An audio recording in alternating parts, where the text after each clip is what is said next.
Yeah. Welcome to Momentum Monday. Today is November 19, 2023. Howard, what's going on in the market? Markets. You start. I mean, you can see that chart right there. A lot of good Yeah, I market mean, consolidating near wars, and the market loves it. 52-week highs, not too far from all-time highs. And we had a CPI number that came below estimates, PPI inflation number also below estimates. And we had a big gap, and so far that gap is being digested sideways. And what matters more is that market breadth is improving because small caps are in their own way trying to join the rally. Obviously still below the 200-day moving average, but from a technical standpoint, it's important that they're starting to make higher lows and higher highs. So I'm thinking that if the Russell 2000, can start trading above its 200-day, let's say, 185 or so, maybe we'll see even more extreme short-term moves than what we've seen so far, because, for the majority of the year, the big movers have been like about 20 stocks, really. Most of them are large cap tech stocks, the Magnificent Seven, the Nvidia, and Microsoft, and Apple, and Google, and Facebook. They've been among the big movers, really, and then a few others, mostly big stocks. Yeah, Adobe and Intuit are interesting because they are going to benefit. Same with Salesforce from, you can't. They're going to benefit the most from AI, right? They're it's the category dominance that are sneaking back. Adobe and Intuit looked like hell. So did Salesforce. Yeah. And their moats it's same with Microsoft. If AI is going to help people that already dominate, it's going to be harder to switch off those products when they implement AI. So that's why you see it's kind of the verticals that are really rallying the dominant software companies. So that to me is interesting. The other thing that I've been writing about is the enemy of my enemy is my enemy. It used to be the enemy of my enemy is my friend in war, but now that these tech companies, we're seeing it this weekend with OpenAI, right? Everybody's conflicted. Everybody's money is everywhere. So there are no friends. Elon was an OpenAI, and now he has Grok. Microsoft is just invested across. Microsoft's basically an AI fund on top of a cash flow machine. And I think that's why they're leading. But, I'm still betting my largest position is still Google, because and I think they're going to be helped a lot by this OpenAI invite, because it opens a lot of the infighting and kind of laying bare to like the weaknesses of management and the board at OpenAI. So it's really interesting. It's hard not to be interested in tech right here, other than just the people that are involved in tech. It's just kind of gross. But we all knew that. In XLKQQQ, instead of trying to pick winners, I mean, the big just get bigger, right? AI is so distributed to all the winners, right? To the incumbents, that, trying to pick which mega cap is going to benefit is hard. And then AI is just the government spending, and all these companies with cash are spending. So the semiconductors, pull them up. They've never been less cyclical. AI, space, the Internet of Things, and the smartphone. So those are always on 24/7, 365. Now you have defense spending that's going to explode because of the wars. So this is just it's a boom. Again, forgetting valuations from them, because I don't know how to value these things, they're so big, but forgetting valuations, price, so you can only look at price action and sentiment. And at least two of the three, price action and sentiment, are really bullish for stocks. And then you had seasonality, December and January. So, you know, if I was 30, it would be so exciting. I'd just be super long. You know, I'm older, so, you know, the valuation factor creeps in, and I don't need to chase. But like, this is a pretty good setup, Ivan. I mean, I went from like being cautious to like, you're probably only looking at longs right here. Yeah, I mean, things changed fairly rapidly after the Fed acknowledged that inflation is not their biggest concern right now, that they want to balance the risk. They see a balanced risk between inflation and recession. And it still comes down to the inflation and interest rates in the dollar. So yeah, that changed everything. Yeah. So those are now lining up as a third thing, right? Is just kind of the government. And the inflation does matter. What there's, you know, it is oil's coming down, natural gas is a mess, prices, like winter is not coming, in a sense. UNG natural gas just breaking down again. That is not, doesn't look like people are worried about. Wasn't everybody worried about natural gas because of Ukraine and Russia? Meanwhile, yeah. So tanker. Anyways, the bull market. I was going to share. Let me walk through some charts out of them and help you. Okay, go ahead. Go ahead. Let me pull up a few. So the first one is another one, uranium, right? With my friends in this uranium trade, JC at All Star Charts, where someone there was sharing this. So you have this huge base in uranium, but then you have kind of the global conflict and the energy. You know, we're getting a reprieve to think about nuclear for the billionth time. So I would say this is one interesting trend that continues, right? Again, I don't know how to value these companies, but price action is good. The new all-time highs for tech, which we talked about, you can see my screen. You've got the biggest QQQ inflows on record. So people are chasing, but there's so much money on the sidelines.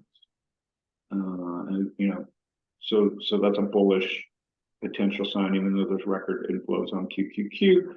XLK, which has performed better over 20 years, probably because it's 50% weighted Apple, Microsoft, is already at new all-time highs. So nothing new there to show everybody. Semiconductors, as we talked about, I don't know how you can deny this. And again, picking stocks outside of NVIDIA and AVGO is tough, but like during this OpenAI crisis this weekend, Ivan, it was, you know, quite obvious that Sam Altman, he may not be the right guy to lead this company according to the board, but like was out raising money for a semiconductor competitor to NVIDIA. So everybody's enemy and my enemy is my enemy, even though Sam's, you know, working on OpenAI, he's got to think through, where do I get my compute power from, right? And then with the wars going on, what about decentralized compute, which is probably why crypto and Ethereum and Solana are running, because, you know, if you can't trust anybody, you need some decentralized hedges. So semiconductors are huge. Just the index, forgetting just NVIDIA, I mean, that is, you know, if you told me rates were going to go from 0 to 5%, China would be in complete meltdown still. There'd be two wars. This was in the last year, China breaking down, and that the semiconductors would be at all-time highs. That would be the bet I wouldn't take. And that's, you know, why you just got to follow price and not have an opinion. And then this goes to what you were saying. You know, if money's flowing into the QQQ, and we get a pullback there, I don't think the money comes out of the market. I think this kind of will go into those small, you know, people may just rotate into small cap. And so no breakout yet in Russell versus the S&P, but it's right there. So that was another interesting chart. Let me see why What else I got? Oh, I thought this was interesting, man. You know, when bubbles burst, you know, so I didn't know this, but like Baba is now below its 2014 IPO price. And when in 2014, when it came public, it was 12.3 billion in sales. And 9 years later, it's a 10x in sales and below its IPO price. So, you know, the markets can be cruel. So is that severely undervalued? I don't know, but it just reminds you when you see charts like what Alibaba had and that sentiment, you know, it can stay ugly for longer. It's been a And valuation then trap for go so ahead. long.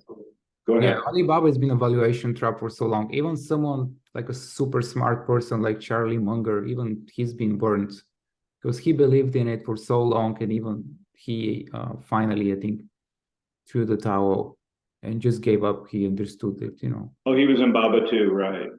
Yeah. I Yeah, mean, value trap. obviously just reflects the market confidence in Mm-hmm. the company, and we know that they're not independent, they're super reliant Yep. on the Chinese And then government. this is interesting this weekend. I've been just to put my outside America hat on, which I don't really invest in. But tonight, Argentina has a new president, very kind of down the middle, a very anti-left, you know, woke, whatever the term is for very far left, right? Even though he himself is a progressive, supposedly, from what I've watched in videos. Anyways, Argentina's perennially been a disaster with inflation, et cetera, et cetera. Hyperinflation, yeah. And yeah, which kills any economy because trust. But you know, it's held up well now since and with a new president that kind of stands for low, you know, less government, and it's commodity rich country, and you know, the chart looked pretty interesting. So there's just a lot. I'll let it go back to you. Okay. Let's switch back.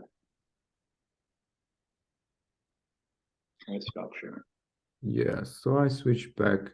I mean, And the other thing I would say is tech profitable companies. I mean, I mentioned Udemy, you know, Uber, all, you know, basically all-time highs. You know, that has had a couple quarters in a row of profits. Yeah. Duolingo, I think, is profitable, and that's kind of one of from the. I think it's profit. Yeah, so you can see as it switched to profitability, the only stocks that are moving that are tech stocks are like definitely there on profitability. And like I said, like with Udemy, which is these perennial money losers that get surprised and finally turn on. I think I mentioned this a few weeks ago in the 12s. They surprise you. You can see those blue charts again. So still lots of upside for companies like this if they can truly surprise the profit size. Not cheap. None of these companies aren't cheap, but they have to show profit. And the other one that's interesting to me is Shopify, which definitely has got a reminder that they're going to have to be profitable this time around. And there's a lot of leverage, and they're not cheap. So this is what people are going to have to remember. They're not going to do what they used to do, but at least the management now has a chance to understand they got to be profitable. There's a lot of operating cash flow leverage there. And the other thing I like about Shopify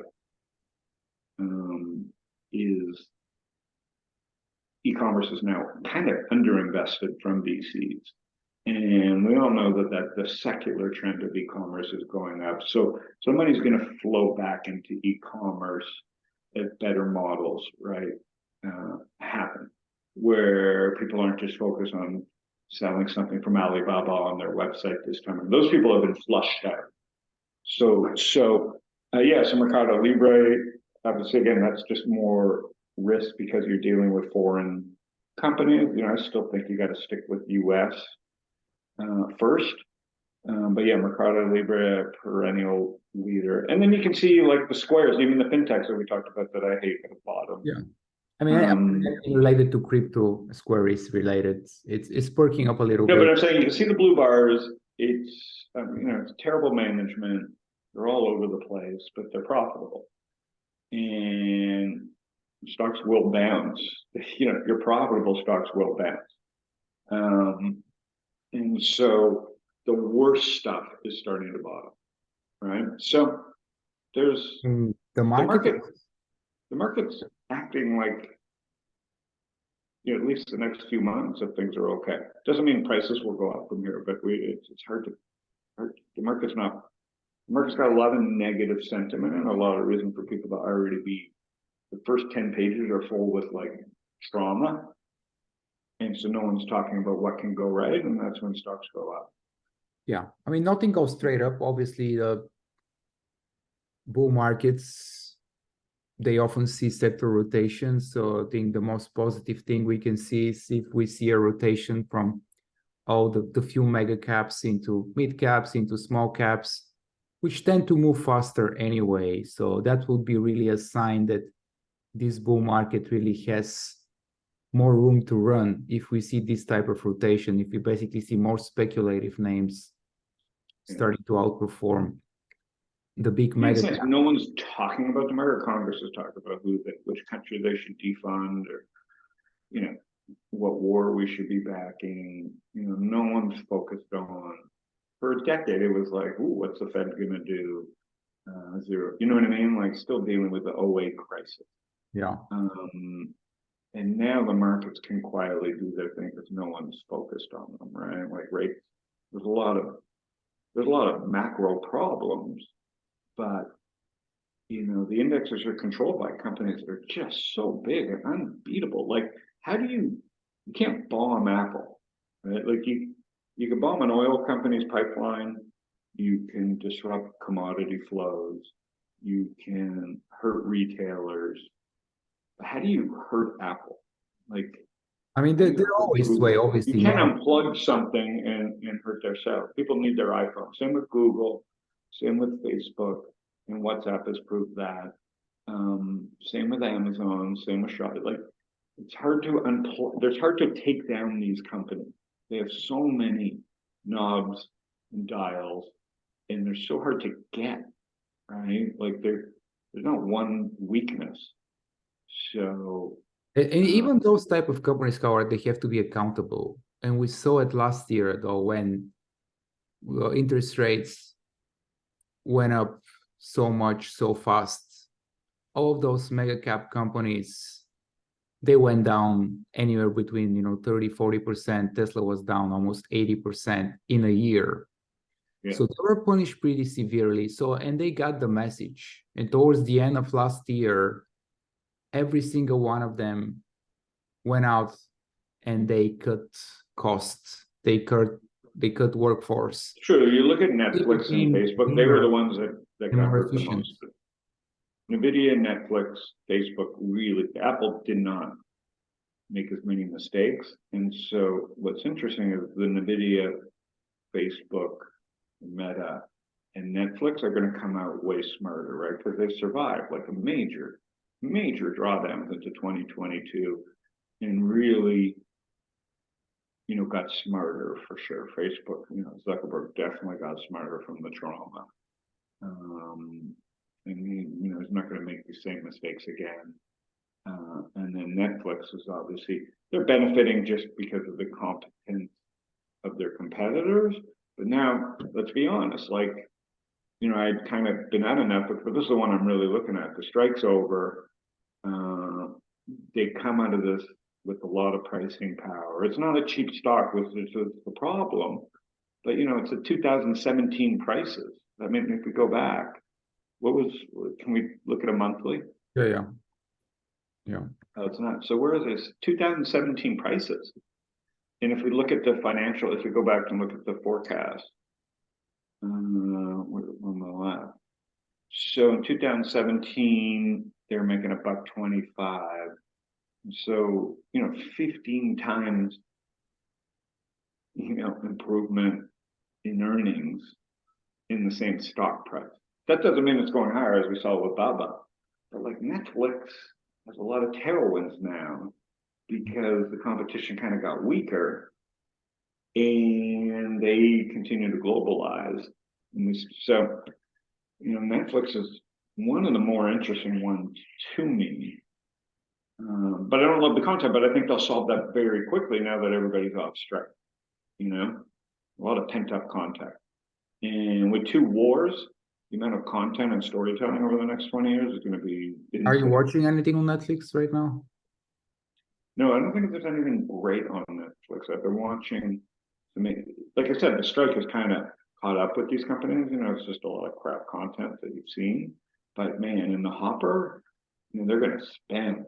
Right? Actors want to act, writers want to write. They've been writing, and now they can get back in business. Right? So, yeah, look what Roku's doing. So there's a lot of things lining up, and yeah, that's why you preserve capital, to be in markets like this. And so from a swing trader perspective, you must see the same thing. I mean, I see more and more setups that are working. All the earnings breakouts are really following through. Like, you have the. And I'm long Palantir. I mean, it's so expensive, but I'm long Palantir. DraftKings and Shopify. So we're not really talking about all the few mega caps. Like they're more smaller companies like mid cap, some small caps. They're starting to join the rally. They're following through, and obviously we're also seeing some of the more speculative names. They're still losing money, but even they're starting to bounce. But it's losing money. Like if you're trading this, you're just a sucker, I think. But if it's a short-term trade, it doesn't matter how. You can still make. I mean, obviously, we see the gene editing stocks are waking up. This company CRISPR. That's just a risk-on trade, right? Like that's a good sign, just overall, that people are speculating.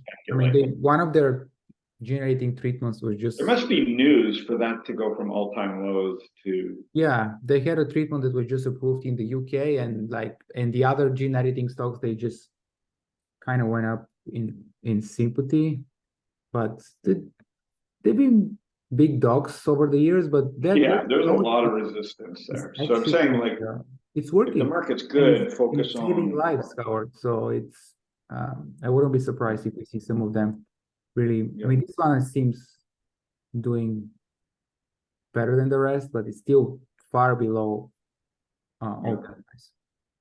Yeah. And then what else was I going to say? So I showed you I'm trying to think. Uber. I just want to take a quick look at Turkey because of Argentina and inflation, and so stocks seems to be doing well, during inflationary periods. Even look at Turkey. They also had hyperinflation in the past 10 years or so. Yeah.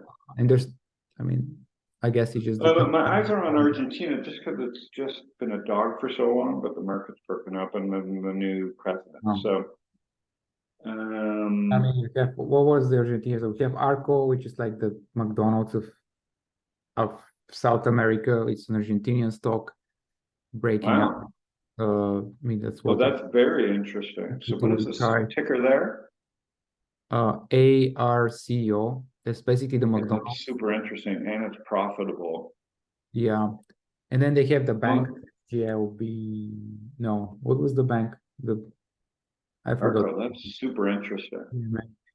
Yeah, there was one of the banks. But Vespa? Oh no, there's a Spanish bank. I wonder how the Spanish banks are doing. But again, interest rates, so I don't know inflation, but that's interesting. The McDonald's of Latin America operator. Yeah. I mean, it's been a dog for so long, and now all of a sudden it's making new what was it? It's a 4-bagger from 2020. 7-year highs. And it's probably not that richly valued, like OP of 13, profitable compared to the US McDonald's is P of 24. So it's like much cheaper than the US one, and it seems to be growing faster. So there might be some opportunities there, obviously. Also, just wouldn't surprise me with QQQ to just go back into a base and suck everybody in with those. Oh yeah, for sure. You need to see just go sideways. Don't chase those that are up several days. Just wait for a new base or a pullback. Even in a bull market, if you chase them, you're going to lose money. I agree. And that's why I say you saw that QQQ inflow. Everybody's just getting confident, just dumps it into QQQ, and you had record inflow. Whenever so you go from record, you go from huge bearish sentiments to record QQQ inflow. That's sloppy investing.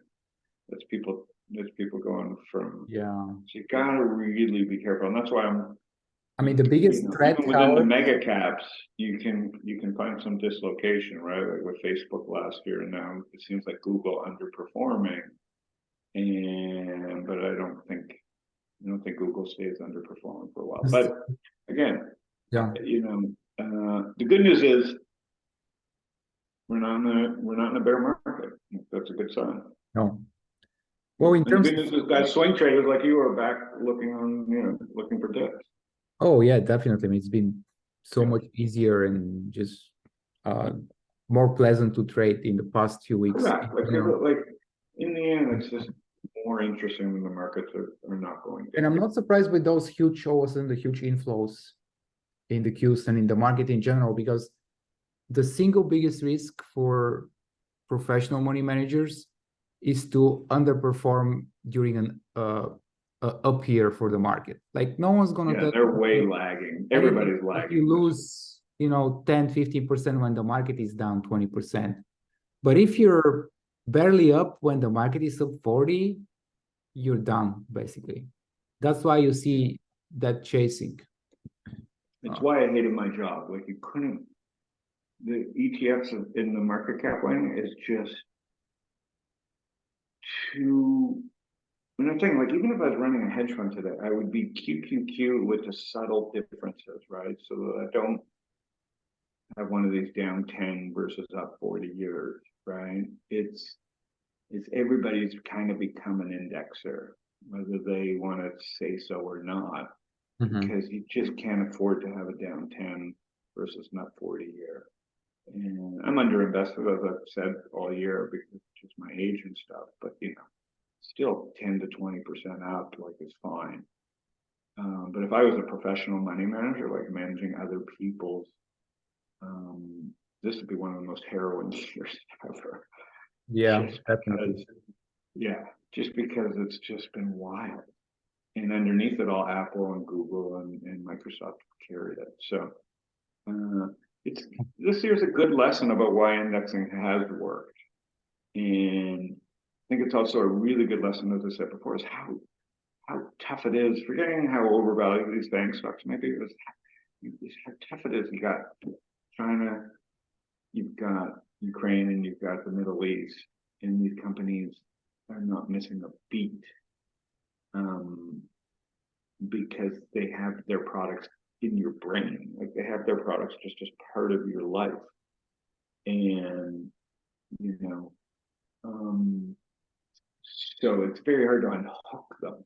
Oh, it's good to have alternatives, Howard. Now that if like you as a wealthy person, if you don't have enough faith in the US dollar because it's kind of run by the US government, no, you would like to diversify, and maybe that's you why can now. You can own Bitcoin. It's had its best year of everybody. that's why you can own some crypto, or you can own Apple shares as a form of currency. All right, let's call it a day, I'd say. All right, everybody. We'll talk to you. Have a great week, guys. All right, you too, Howard. Bye.